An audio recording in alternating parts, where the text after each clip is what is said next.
Dieu est connu par la raison. La tour Eiffel. Le symbole de Paris. Sa construction a commencé en 1887 et a duré plus de 26 mois. Elle culmine à 321 mètres de haut et a été pendant 40 ans la plus haute construction humaine du monde. Malgré son apparence légère, elle pèse quelques 9000 tonnes. Un groupe d'architectes et d'ouvriers a été employé pour concevoir et construire ce monument. Même si vous n'avez jamais vu ces personnes ériger la tour Eiffel, vous savez certainement qu'elle a été construite par un groupe de personnes. Si quelqu'un vous disait qu'il y avait autrefois une grande réserve de fer dans les environs de la tour et que celle-ci s'était formée à la suite d'une énorme explosion, vous diriez que c'est une absurdité. Il en va de même pour toutes les autres grandes œuvres d'art du monde, le Taj Mahal, la Grande Muraille de Chine, le Colisée romain, les bustes monumentaux de 4 présidents américains au sommet du mont Rushmore et les pyramides d'Égypte. Toutes ces œuvres ont été conçues et construites par des architectes et des bâtisseurs. Les énormes mégalithes de Stonehenge, en Grande-Bretagne, témoignent en sourdine de l'existence d'une civilisation antérieure. Tous ces exemples démontrent une vérité, petite ou grande, toutes les structures qui nécessitent une conception et un ordre détaillé ont été conçues ou construites par quelqu'un. Mais qu'en est-il de cet univers infini qui est le nôtre, de l'équilibre extraordinaire qui le guide? Les millions d'espèces vivantes qui ont toutes des caractéristiques différentes? Penser que tout ce que nous voyons autour de nous est le fruit d'une coïncidence est encore plus ridicule que de prétendre que la tour Eiffel est le résultat d'une explosion. Il ne fait aucun doute que l'équilibre qui se manifeste dans chaque recoin de l'univers a été conçu par une puissance. Cette puissance est le Dieu Tout-Puissant, la puissance infinie qui a créé tout ce qui existe dans l'univers avec toute sa splendeur. L'univers contient d'innombrables preuves de l'existence et de la puissance de Dieu. Et l'homme sait tout cela en utilisant son esprit. Dans un verset du Coran, il est dit aux gens qu'ils peuvent trouver les signes de Dieu dans la nature, dans la création des cieux et de la terre, dans l'alternance du jour et de la nuit, dans les navires qui sillonnent les mers au profit des hommes, dans l'eau que Dieu fait descendre du ciel, par laquelle il fait revivre la terre morte et y disperse des créatures de toute espèce, dans la direction variable des vents, dans les nuages qui s'interposent entre le ciel et la terre, il y a des signes pour ceux qui se servent de leur intelligence. Coran, chapitre 2, verset 164, ce que vous entendrez dans cet audio n'est que quelques-uns des innombrables signes de Dieu dans la nature. La variété des créatures vivantes. Presque partout dans le monde, on trouve de la vie, parfois visible, parfois non. Plus de 2 millions d'espèces vivantes sont réparties sur toute la surface du globe, y compris des organismes unicellulaires, des insectes, des créatures marines, des plantes et des animaux. Même une poignée de terre abrite des organismes aux caractéristiques tout à fait uniques. L'air que nous respirons est rempli d'organismes. Sous notre peau vivent des organismes dont nous n'avons même pas entendu parler. Des millions de bactéries et d'organismes unicellulaires vivent dans les intestins des grands animaux pour les aider à digérer leur nourriture. La population animale de la Terre est bien plus importante que la population humaine. Si l'on considère l'ensemble des êtres humains, des animaux et des plantes présents dans le monde, on constate qu'il n'y a pas un seul endroit sur la surface de la Terre qui n'abrite pas un être vivant. Tous ces billions de créatures ont des systèmes corporels, des vies et des contributions au monde qui leur sont propres. Elles ont toute une raison d'être. Aucune de ces créatures n'a été formée par sa propre décision et ses propres efforts. Elles sont toutes dotées d'un système corporel très complexe, dont le créateur est Dieu. C'est ainsi que Dieu raconte dans le Coran comment il a créé la multitude d'espèces sur Terre. Dieu a créé tous les animaux à partir de l'eau. Certains d'entre eux se déplacent sur le ventre, d'autres sur 2 jambes et d'autres encore sur 4. Dieu crée ce qu'il veut. Dieu a le pouvoir sur toute chose. Coran, chapitre 24, verset 45. Les miracles du corps humain. Le corps humain est un témoignage de l'art de la création de Dieu. L'intérieur et l'extérieur de notre corps contiennent d'innombrables preuves de notre foi en Dieu. Nous pouvons facilement constater l'excellence de l'œuvre de Dieu rien qu'en regardant l'apparence extérieure du corps humain. La symétrie du corps humain nécessite 2 bras, 2 jambes, un corps et une tête. Cette symétrie est faite de rapports parfaits. Chaque être humain a un corps 8 fois plus grand que la tête. Notre visage est 3 fois plus long que notre nez. La distance entre nos deux yeux correspond à la taille d'un autre œil. Le rapport entre nos bras et nos jambes a été calculé de la meilleure façon possible. Le corps humain est la machine la plus parfaite au monde et, comme toute machine, il témoigne des connaissances et des capacités de la puissance qu'il a conçue. L'intérieur du corps humain est lui aussi rempli de merveilles. Le cerveau. Le cerveau humain est composé, en moyenne, de 10 milliards de cellules nerveuses. Ces cellules sont reliées entre elles par 100 billions de connexions. Le nombre 100 000 milliards dépasse largement notre entendement. Pour mieux saisir l'ampleur de ce nombre, essayons d'imaginer une région géante, 30 fois plus grande que l'Angleterre.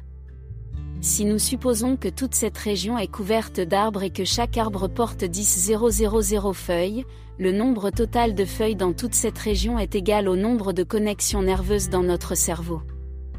Tous ces messages en provenance et à destination du cerveau voyagent à la vitesse stupéfiante de 320 km/h. Les nerfs entre les cellules du cerveau et le reste du corps sont comme des voies rapides utilisées pour transmettre des informations entre le corps et le cerveau. En bref, notre corps est le témoin d'un trafic époustouflant à chaque instant de notre vie. Des milliers de messages individuels vont et viennent entre le corps et le cerveau en l'espace d'une seule seconde. Entre 100 000 et 1 million de réactions chimiques ont lieu dans notre cerveau en une seule minute. Pendant que vous regardez ce film, des centaines de messages sont échangés entre votre cerveau et vos muscles à chaque millième de seconde qui s'écoule. Ces messages comprennent des informations sur ce que vous voyez, sur le fait que vous vous penchez en arrière lorsque vous êtes assis, sur votre compréhension de ce que vous regardez, sur les battements de votre cœur, sur votre respiration, sur le clignement de vos yeux, sur la pousse de vos cheveux, sur votre perception des odeurs et sur votre ouïe. Pour expliquer une seule de ces fonctions, il faudrait écrire des pages et des pages de formules chimiques. Une seule erreur dans ces formules aurait fait perdre l'équilibre à votre corps. Vous auriez pu vous enfoncer les doigts dans les yeux en vous coiffant ou trébucher et tomber en essayant de marcher. Cependant, Dieu a créé l'homme avec une telle excellence que nous pouvons accomplir les tâches les plus compliquées de manière irréprochable. En retour, nous devons remercier Dieu de nous avoir créés. Les cinq sens. Chacun de nos cinq sens, la vue, l'odorat, le toucher, l'ouïe, le goût, est un miracle en soi. L'homme connaît le monde extérieur grâce à ses sens, ce qui lui facilite la tâche. Les détails que nous saisissons grâce à nos cinq sens nous rappellent une fois de plus l'art de Dieu dans la création. Les cinq sens sont conçus expressément pour répondre aux besoins de l'homme. Par exemple, nos oreilles ne peuvent percevoir les vibrations sonores qu'à l'intérieur d'une certaine plage. Cette plage est appelée le seuil d'audition et elle est idéale pour tout le monde. En revanche, si nous avions eu des oreilles extrêmement sensibles, nous aurions dû supporter toutes sortes de bruits parasites, tels que les battements de notre propre cœur ou les bruits produits par de minuscules insectes, ce qui aurait été extrêmement gênant. Cela aurait été extrêmement gênant. Le même réglage fin a été appliqué à notre sens du toucher. Les nerfs sous la peau qui sont sensibles au toucher sont conçus et répartis de la meilleure façon possible. Par exemple, au bout de nos doigts, là où nous avons besoin du toucher le plus sensible, il y a beaucoup plus de terminaisons nerveuses que dans d'autres parties du corps. Par exemple, il y a beaucoup moins de terminaisons nerveuses dans des zones telles que le dos, où elles ne sont pas très fonctionnelles. Notre peau peut sembler assez simple, mais il s'agit en fait d'une structure très complexe. Elle est formée de plusieurs couches et possède des nerfs de perception, des canaux circulatoires, un système de ventilation et des commandes qui s'ajustent en fonction de la température et de l'humidité. Le squelette. Notre squelette est un véritable exemple d'ingénierie sans faille, un chef-d'œuvre formé de 206 os distincts. Le corps humain a une capacité de mouvement extraordinaire grâce à toutes ces pièces reliées les unes aux autres. Même les mains robotisées conçues par les scientifiques et les ingénieurs ces dernières années sont loin d'atteindre le niveau de la main humaine. Lorsque nous examinons les os qui composent collectivement notre squelette, nous sommes témoins d'une excellente conception. Pour mieux apprécier cette conception, prenons un exemple tiré de la technologie moderne. La structure d'échafaudage est utilisée dans la construction de grands bâtiments. Les éléments de soutien des constructions réalisées à l'aide de cette technique sont constitués de nombreuses tiges entrecroisées formant un échafaudage. Les bâtiments ont été rendus beaucoup plus durables grâce à des calculs complexes effectués par des ordinateurs. Mais la structure interne de nos os est infiniment plus complexe que ce système créé par l'homme. Grâce à leur structure unique, nos os sont extrêmement solides tout en étant suffisamment légers pour être utilisés confortablement. Les articulations ou nos os sont reliés les uns aux autres témoignent amplement de la création.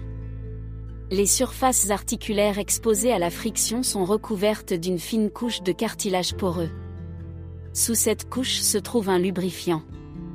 Lorsque l'os comprime l'articulation, ce lubrifiant jaillit des pores et fait glisser la surface de l'articulation comme sur de l'huile. Grâce à cette excellente conception, l'homme peut facilement effectuer un très grand nombre de mouvements. Tout cela montre que le corps humain est le fruit d'une conception sans faille. C'est Dieu qui a créé cette conception. Dans le Coran, Dieu appelle les gens à considérer un fait singulier, regardez les os, comment nous les élevons et les revêtons de chair. Coran, chapitre 2, verset 259. Le cœur. Le cœur est l'un des organes les plus importants de notre corps, c'est pourquoi il est placé dans la zone la plus sûre. Il est placé à l'intérieur de notre cage thoracique pour nous protéger des coups extérieurs. Notre cœur commence à battre alors que nous sommes encore dans le ventre de notre mère, et il continue à battre 70 à 100 fois par minute sans jamais s'arrêter. Il ne se repose qu'une demi-seconde entre chaque battement, et le rythme cardiaque moyen d'une personne en bonne santé est de 10 000 battements par jour. Au cours d'une vie, cela représente 255 millions de battements de cœur. Notre cœur possède 4 cavités qui permettent de pomper le sang oxygéné et désoxygéné vers les différentes parties de notre corps sans les mélanger. Toutes ces chambres ont leurs propres valves qui s'ouvrent et se ferment à chaque battement de cœur. Cette structure parfaite nous montre que le cœur a été formé par un créateur, et que ce créateur est Dieu, qui est le Seigneur de tous les mondes. Dieu dit dans le Coran, c'est Dieu, votre Seigneur. Il n'y a pas d'autre Dieu que lui, le créateur de toutes choses. Adorez-le donc. Il est responsable de tout. Coran, chapitre 6, verset 102. Les mains. Boutonner un pull, écrire ou couper de la nourriture. Nous accomplissons toutes ces tâches simples en apparence, mais complexes, avec nos mains, qui sont elles aussi l'incarnation d'une ingénierie sans faille. La caractéristique la plus importante d'une main est qu'elle peut fonctionner efficacement dans un grand nombre de domaines. Nos bras sont dotés de nombreux muscles et nerfs qui aident nos mains à tenir des objets fermement ou délicatement. Le corps humain possède de nombreux équilibres sensibles. Tous ces systèmes qui fonctionnent ensemble nous permettent de poursuivre nos fonctions vitales sans difficulté. D'ailleurs, nous ne rencontrons aucun problème lorsque notre corps remplit ses fonctions. Nous ne remarquons pas la digestion des aliments dans notre estomac, les battements de notre cœur, l'afflux de sang dans notre corps. Nous ne remarquons même pas que nous voyons ou entendons. Il existe un système parfait dans notre corps, et ce système fonctionne parfaitement. Notre corps est la création de Dieu, qui met tout dans l'univers dans un ordre précis. Dans le verset suivant, Dieu dit aux gens de réfléchir à leur propre création, ô homme. Qu'est-ce qui t'a induit en erreur au sujet de ton noble Seigneur ? Celui qui t'a créé, t'a formé et t'a proportionné. Coran, chapitre 82, versets 6 à 8. La fourrure des ours polaires. Vivre et survivre au pôle est une entreprise délicate, mais les animaux qui vivent dans ces régions sont équipés de systèmes corporels spéciaux qui les aident à supporter ces conditions difficiles. Les ours polaires ont de larges pattes couvertes de fourrure et peuvent courir rapidement sur la glace grâce à une surface sous leurs pattes qui les maintient fermement sur le sol. Les yeux de ces ours présentent également un miracle. Ils sont dotés d'un filtre oculaire. Ce filtre en forme de membrane agit comme une sorte de paire de lunettes de soleil naturelles, protégeant les ours de la cécité. Se réchauffer est le plus grand problème des créatures vivant à basse température. Mais ce problème a également été résolu grâce à une conception très détaillée. Les ours polaires disposent d'une couche de graisse de 10 cm d'épaisseur qui leur sert d'isolant. Mais le véritable miracle se cache dans la structure des poils qui forment leur fourrure. Cette fourrure est formée de longs poils entourés de poils courts. Les longs poils blancs sont en fait transparents. Ces ours paraissent blancs lorsque la lumière du soleil polaire se reflète sur ces poils. Ces fibres capillaires fonctionnent comme des tubes optiques qui emprisonnent la chaleur et l'empêchent de s'échapper. Elles absorbent la chaleur et la canalisent directement vers la peau noire de l'ours sans perdre cette précieuse chaleur. Grâce à ce système sans faille, les ours polaires sont isolés du froid. En observant l'ours à l'aide d'une caméra infrarouge, on s'aperçoit que l'énorme bête est de la même couleur que la glace qui l'entoure. La seule exception est son souffle lorsqu'il expire. Cela nous montre que les ours polaires ont été créés par Dieu de la meilleure façon possible pour s'adapter à leur environnement. C'est une preuve supplémentaire de l'excellence de la création. La conception de l'œil de l'aigle. Les aigles peuvent voler à des milliers de mètres d'altitude et sont équipés d'yeux qui leur permettent de voir une multitude de détails au sol. L'œil de l'aigle a une vision à 300 degrés et peut, si nécessaire, agrandir un objet 6 à 8 fois plus grand qu'il n'y paraissait à l'origine. En volant à une altitude de 4300 mètres, ils peuvent balayer une zone de quelques 30 000 hectares autour d'eux. À 1500 mètres d'altitude, il peut percevoir le moindre mouvement ou la moindre différence de couleur afin de localiser sa proie. L'aigle doit cette vision supérieure au grand nombre de cellules coniques sensibles à la lumière présente dans la rétine de ses yeux. Ces cellules captent la lumière et envoient l'information au cerveau. Le nombre de cellules coniques dans l'œil humain, en revanche, est bien inférieur à celui de l'aigle. C'est cette différence qui confère à l'aigle sa vue perçante. Grâce à elle, les aigles peuvent facilement repérer leur proie. Mais ce n'est pas l'aigle qui est à l'origine de cette bonne vue. C'est Dieu qui a conçu ce système parfait. Dieu révèle cette vérité dans l'un de ses versets, « Il n'y a pas de créature qu'il ne tienne par la bride ». Coran, chapitre 11, verset 56. Conclusion. Dans cet audio, nous avons pu vous montrer un peu des signes débordants de Dieu. Nous avons vu que lorsque nous regardons chaque petit détail présent dans le monde, Dieu nous fait prendre conscience de son existence. En prendre conscience et s'en souvenir est notre responsabilité. Dieu dit, c'est Dieu qui a créé les 7 cieux et la terre en nombre égal, le commandement descendant à travers eux, afin que vous sachiez que Dieu a pouvoir sur toutes choses et que Dieu englobe toutes choses dans sa connaissance. Coran, chapitre 65, verset 12. Pensez aux choses qui vous sont offertes par Dieu. Tu vis dans un monde qui a été conçu et formé spécialement pour toi. Vous n'avez rien fait pour accéder à ce monde ou à son ordre merveilleux. Tu n'as contribué à rien de tout cela. Vous avez seulement ouvert les yeux un jour et vous vous êtes retrouvé au milieu de toutes ces bénédictions. Vous pouvez voir, entendre et sentir. Mais tout cela n'est arrivé que parce que Dieu a voulu vous créer. En retour, il nous demande simplement d'être reconnaissant envers lui, comme il l'affirme dans le Coran, Dieu vous a fait sortir du ventre de vos mères sans rien savoir, et vous a donné l'ouïe, la vue et le cœur, afin que vous lui soyez reconnaissant. Coran, chapitre 16, verset 78.